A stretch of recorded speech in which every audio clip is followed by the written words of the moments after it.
Hey guys, my name is Massimo, and the other day I was browsing Steam, I was trying to find something fun to do, and I came across a game that was advertised as a free-to-play first-person shooter set in World War II called Heroes and Generals.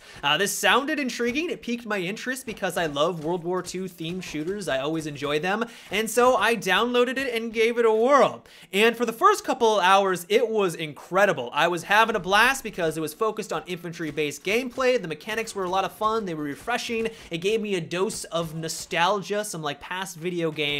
But then after that short couple of hours, I quickly realized that there are some serious issues with it. You can either spend a ridiculous amount of time in Heroes and Generals to start to unlock everything with the in-game currency, or you're gonna have to put down a pretty penny to compete with everyone else. The first thing that you're gonna notice is that this is not your standard modern military first-person shooter. You're not gonna be able to zip around the map at Mach 5, moving from objective to objective. You're not gonna be able to have that tight-knit control that you're used to if you play like Call of Duty or Battlefield. It's got a sluggish, clunky feel to it with its mechanics, and while initially I thought that I wasn't going to enjoy that because I'm so acclimated to the modern first-person shooters, it grew on me because it really reminded me of like Battlefield 1943 or those old school games that had that type of play style. Like if you go back and play Battlefield 1943, or maybe you're not even able to do that now because I think they shut down the servers, but if you remember, they always had that clunky mechanical feel, and if that's not your cup of tea, that's fine, then I would not recommend this game. But if you're looking for a dash of nostalgia, you're looking for that type of gameplay, Heroes and Generals has that in spades. Another thing I quickly fell in love with was the way that the weapons performed.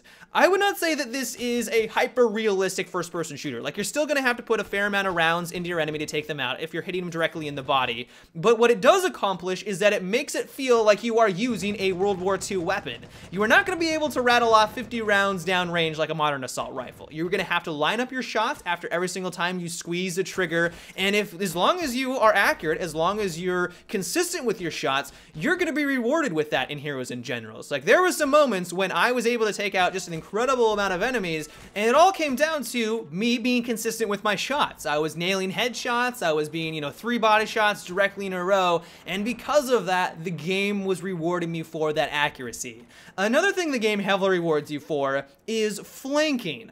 There is not a minimap system in Heroes of General. There is a map that you can bring up that will show you which objectives you hold or which objectives the enemy has, but it won't show you on the minimap when an enemy fires their exact position like you have in modern first-person shooters. And because of this, if you get a flank off, the enemy for the most part won't know that you're off to their left, picking each and every single one of them out. There is a great sound system in here, and that will let you know where the enemy is shooting from. Like, if a car is doing a circle around the building and you're in the middle of the building, you will be able to pinpoint its exact location 100% of the time because of the sound system. Like, the sound system is phenomenal, and so you can use that to your advantage. You can use that to identify where the action is or if someone flanked around, but a lot of time people just aren't paying attention to it, or they don't realize that their teammates are getting taken out, and the bullets that they hear off to their right are actually the bullets of the enemy. And so there were so many moments that I got into this amazing flanking position. I was next to this nice little rock structure, this nice little rock barrier,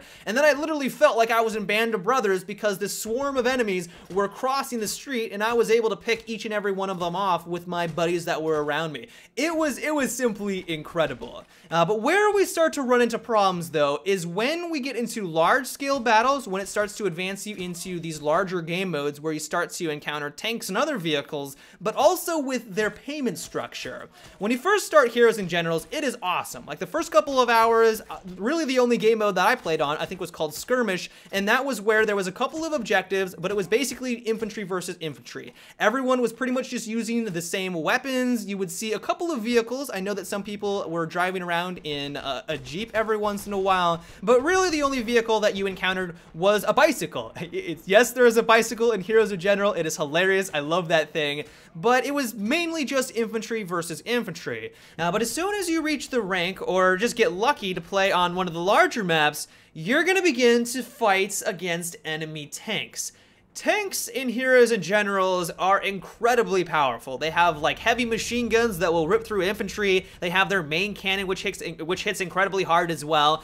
And if you're playing as the standard infantry, the one that you start off with, all you have is your primary weapon and a grenade and no way of taking out the tank. And so after that round, and after getting destroyed by these vehicles, I thought to myself, all right, let's go into the store section. There's gotta be some sort of anti-tank rocket that I can use, a bazooka for example, that'll allow me to have a fighting chance against some of these vehicles. I looked through them all, and at least for the infantry part, I couldn't see anything that I could buy with my in-game currency. I was like, really? I'm gonna have to spend real-world money to buy the bazooka, to buy something to take out a vehicle?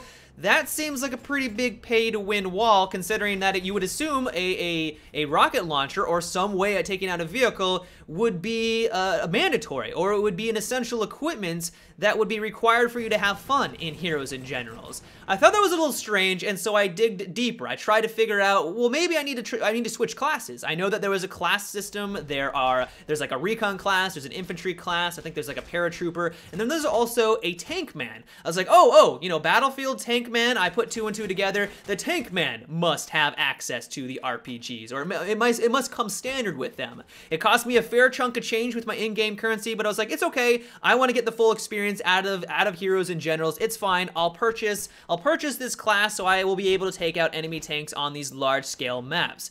Nope, it doesn't even come standard with a bazooka or really anything at all. Like, if you want to play as the tankman, it literally requires you to buy a weapon for it. Like, you can't use the one you've been using as the infantry class, which I've been showcasing throughout today's video. You actually have to spend even more in-game currency to buy that weapon so you can even use the class that you just unlocked. So it's like even more points that all of a sudden you just have to spend because of the way that they've set it up. It's completely crazy. And so it's like, all right, there's got to be some way for me to unlock the bazooka with in-game currency. It has to be in this game. If not, it is blatantly pay to win. And so I eventually, through their system, found out that I have to kill people with grenades to unlock the bazooka. I know, I guess it makes somewhat sense, but in my mind, it didn't make a whole lot of sense when I was looking through it. And so I eventually got into a couple of rounds, killed a couple of people with the bazooka, unlocked it, went to go see how much it cost, and it cost an arm and a leg. I may have been able to unlock it if I didn't spend all of my money on trying to figure out how to unlock it in the first place, but it's still an incredible amount of money. And so the takeaway that I took from all of this is that while yes, you can play Heroes and Generals by just playing the game free to play, you don't have to spend any money in it.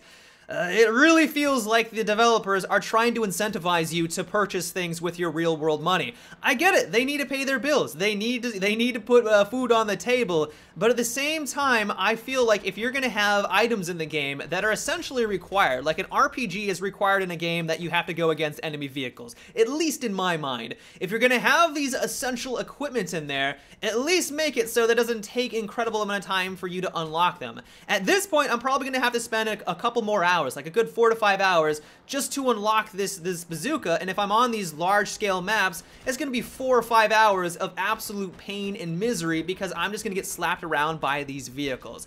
Doesn't seem like the best design decision in my opinion.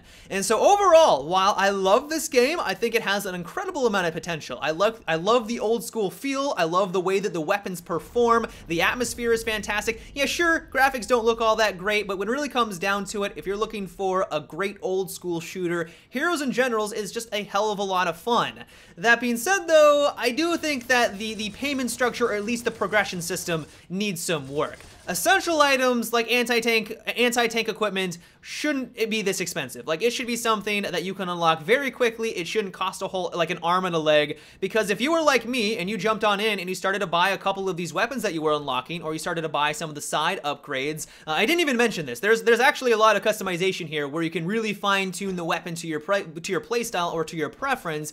If you invested in those side upgrades and then you realize that you have to play on these large-scale maps, and now all of a sudden you have to spend like an arm and a leg with in-game currency to buy an essential equipment for you to have fun, you're gonna feel forced like you have to pay real world money, and so that just rubs me the wrong way. And so while I realize this is in beta, I realize this is in early access, and I'm sure that they're going to be fine-tuning it over the next couple of months or whenever they decide to release it. That is my one largest complaint about Heroes and Generals. But yeah, guys, that is about it for today's video. I hope you enjoyed. Let me know what you think about this game. Have you played it? Do you enjoy it as much as I do? Do you think that the payment structure also needs some tweaks? Let me know down below. But until tomorrow, guys, have a good one and take it easy.